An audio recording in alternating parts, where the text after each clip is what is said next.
monde, j'espère que vous allez bien. Je suis super contente de vous retrouver dans une nouvelle vidéo. Et aujourd'hui on va aborder une thématique un peu différente et pourtant une thématique très importante à mes yeux puisque c'est la raison pour laquelle j'ai lancé ma chaîne YouTube à la base.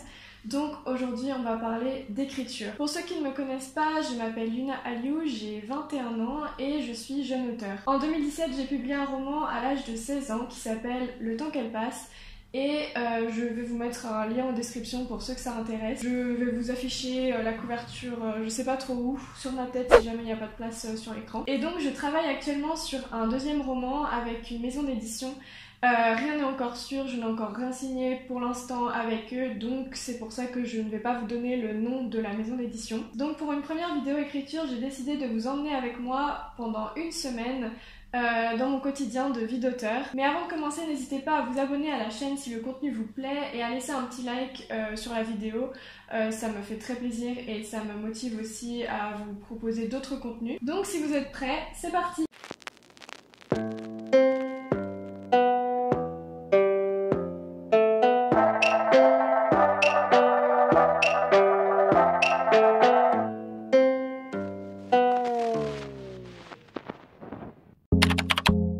Alors le lundi matin a un peu mal commencé pour moi. C'est vrai que c'était une journée assez déprimante, il faisait pas très beau, il y avait l'arrivée du froid et puis ouais, c'était pas forcément la meilleure journée, disons. Et puis la reprise de la semaine aussi, tout ça fait que j'étais pas forcément dans le meilleur des moods. Mais du coup j'ai quand même commencé la journée par une séance d'écriture. Je me suis posée, je crois il était entre 9 et 10 heures du matin et en fait j'attendais l'arrivée de Conforama qui devait m'installer une armoire, voilà pour l'anecdote. Et c'est vrai que du coup ça m'a un peu perturbée dans ma séance d'écriture. Je sais pas si vous allez le voir à l'écran, mais je crois que j'étais en train de filmer à ce moment-là et c'est vrai que en fait quand ils ont sonné j'étais en train d'écrire et du coup ça m'a un peu arrêté net si on veut.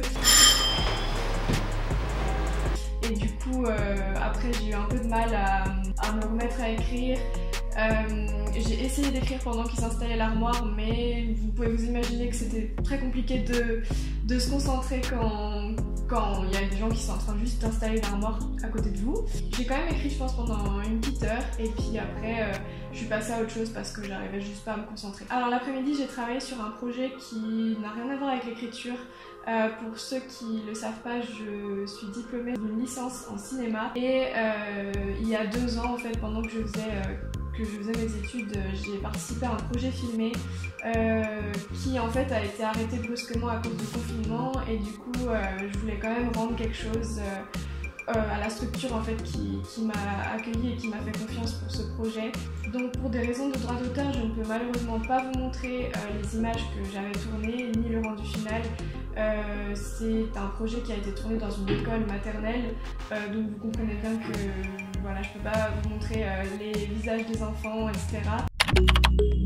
Le mardi c'était une journée très différente, alors je n'ai pas écrit au cours de cette journée, mais c'était une journée très portée littérature puisque j'avais rendez-vous dans une maison d'édition à Lausanne pour travailler sur divers projets. Et la jolie coïncidence c'est que en fait un des livres sur lesquels j'ai dû travailler résonnait curieusement avec le roman que j'étais en train d'écrire et donc cette coïncidence m'a fait sourire et j'ai trouvé ça assez rigolo que comme par hasard les thématiques se rejoignent. Malheureusement je n'ai pas pu filmer à l'intérieur de la maison d'édition.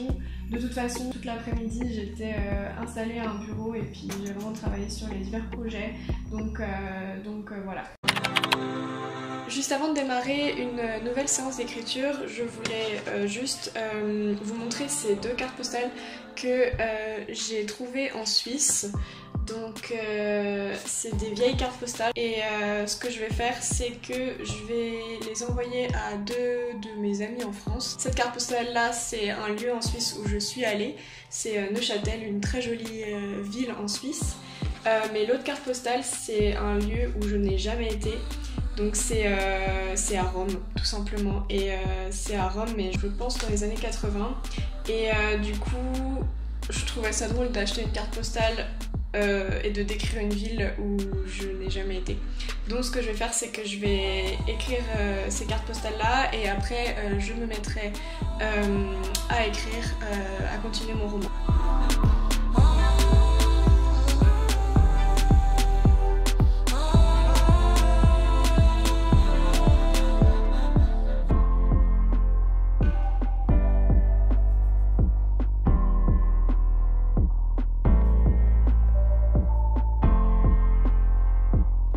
Ensuite, ça a été une séance d'écriture assez longue, disons qu'elle était plutôt conséquente en termes de doutes que j'ai pu avoir. J'arrivais vraiment vers la fin en fait du roman et du coup il y avait beaucoup d'éléments qu'il fallait conclure ou de choses qu'il fallait vraiment vérifier et puis bien arranger pour terminer le livre. Donc ça a été beaucoup de moments où je me suis demandé ce que je gardais, ce que j'enlevais, ce qui était nécessaire, ce qui était en trop.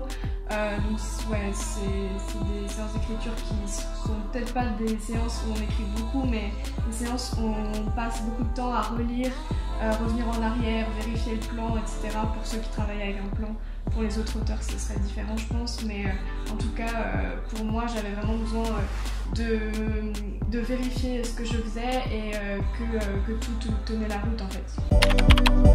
Alors, jeudi matin, j'ai commencé par un travail pareil qui n'a rien à voir avec l'écriture. C'était un projet d'illustration pour mon père qui est graphiste. Alors là encore, je ne peux pas vous montrer malheureusement les images du projet pour des raisons de droit d'auteur tout simplement. Mais du coup, ça m'a pris une bonne partie de la journée, je pense un peu plus de la moitié de la journée. Et comme le rendu approchait dans peu de temps, j'ai dû y passer beaucoup de temps et mettre un peu de côté l'écriture. Voilà. Ensuite, on passe à quelque chose qui n'a rien à voir avec l'écriture. J'ai juste eu envie de faire un gâteau. Pour ma défense, je pense que bien manger peut aider pour l'inspiration. Donc si vous êtes aussi auteur, n'hésitez pas à faire pareil. Du coup, je vous mets la recette du gâteau en question. C'est une recette ultra simple et puis c'est cadeau.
Par une séance d'écriture d'environ 2 heures je crois.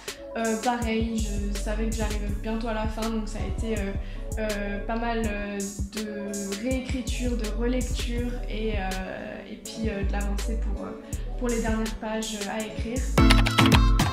Ensuite vendredi, j'arrivais vraiment presque à la fin du roman, donc j'ai écrit pendant peut-être 1 à 2 heures. Pendant cette séance d'écriture, j'ai aussi eu beaucoup de doutes, encore une fois, parce que j'arrivais vraiment à la fin. Je crois que c'est ce jour-là que j'ai mis le point final au roman, mais du coup c'est vrai que, encore une fois, je me suis beaucoup relue et j'ai peut-être moins écrit, mais j'avais vraiment besoin de savoir ce que je gardais et de savoir si c'était bon de terminer comme ça l'histoire ou s'il y avait des scènes que je devais rajouter ou peut-être même qu'il y avait des scènes en trop que je devrais enlever, etc. Ensuite, il était temps de démouler ce gâteau qui traînait dans le frigo depuis une journée.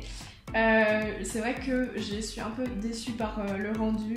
Le gâteau fait pas très joli, on va dire, ni très appétissant sur les vidéos, mais je vous promets que c'est vraiment juste la faute de l'assiette qui était trop petite et que le gâteau était très très bon. Après ça, le reste de la journée, je l'ai vraiment passé à faire du montage vidéo pour la vidéo YouTube de dimanche et aussi préparer les posts Instagram pour dimanche et préparer la miniature, etc. Donc ça a été vraiment du travail sur ordinateur, sur Photoshop, etc., sur les logiciels de montage.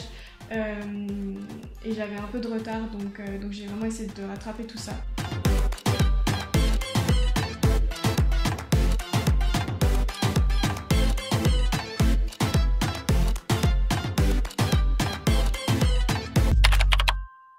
Ensuite samedi, alors j'ai fait une petite pause dans l'écriture, je n'ai pas beaucoup écrit, donc c'est vrai que comme j'avais terminé le roman, je savais qu'il me restait juste une scène à rajouter pour rajouter des éléments et des détails qui me semblaient avoir un peu échappé, on va dire. J'ai plutôt été faire du shopping, donc j'ai été acheter quelques décorations d'Halloween.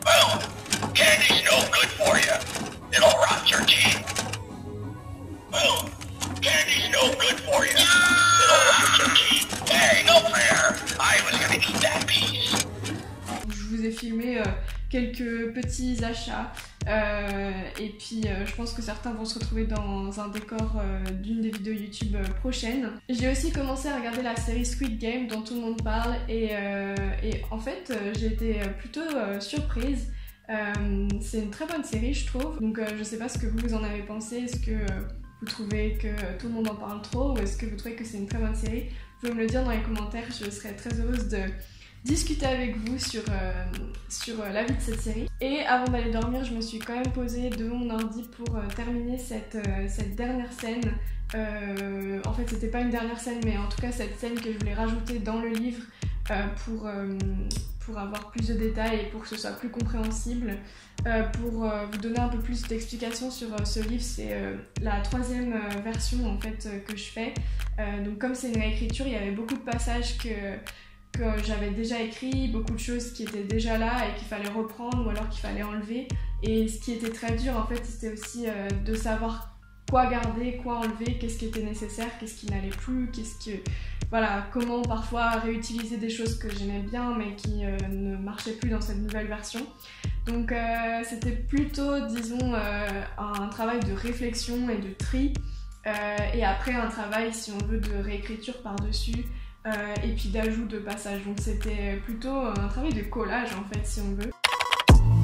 Et enfin dimanche ça a été une journée plutôt chill, mais j'ai quand même pris le temps d'imprimer mon roman, donc pour pouvoir le relire et pouvoir vraiment avoir en fait une vision sur papier. C'est vrai que quand on lit sur ordi, souvent il y a beaucoup de coquilles et d'erreurs qui passent à la trappe, alors que quand on a une version papier, on voit beaucoup plus les erreurs et les choses à modifier. Donc du coup voilà, j'ai pris le temps d'imprimer ça et puis maintenant je pense que là, après avoir tourné cette vidéo, je vais faire une sorte de rush de lecture pour pouvoir lire tout d'un coup, tout d'une traite, et puis pouvoir voir en fait si tout tient la route, si le même ton est gardé au cours du récit, et puis toutes les erreurs, les choses qu'il faudrait modifier, etc. Vous pourriez avoir l'impression que c'était vraiment calculé, que je tourne cette vidéo justement la semaine où je termine mon roman, alors que pas du tout. J'avais vraiment pas calculé que ce serait cette semaine-là que je terminerais d'écrire mon roman et que du coup, en fait, ça tomberait parfaitement pour cette vidéo. Donc voilà. Alors voilà, c'était la première vidéo écriture de ma chaîne, j'espère vraiment qu'elle vous a plu. J'ai essayé de vous faire du contenu un peu plus dynamique, de vous filmer vraiment le plus possible de plans où je suis en train d'écrire. Après c'est vrai que c'est toujours compliqué d'avoir du visuel en fait parce que tout se passe sur le logiciel de traitement de texte. En tout cas j'espère vraiment que cette vidéo vous aura plu et en attendant, si vous avez d'autres idées de vidéos écriture que je pourrais faire sur cette chaîne, si vous avez besoin de conseils d'écriture sur tel ou tel sujet ou de conseils vraiment plus vastes sur comment écrire un livre, vraiment n'hésitez pas, je lirai vos commentaires et puis je vous ferai sûrement d'autres vidéos sur le sujet dans les dimanches à venir. En attendant, je vous dis à dimanche prochain. Bye!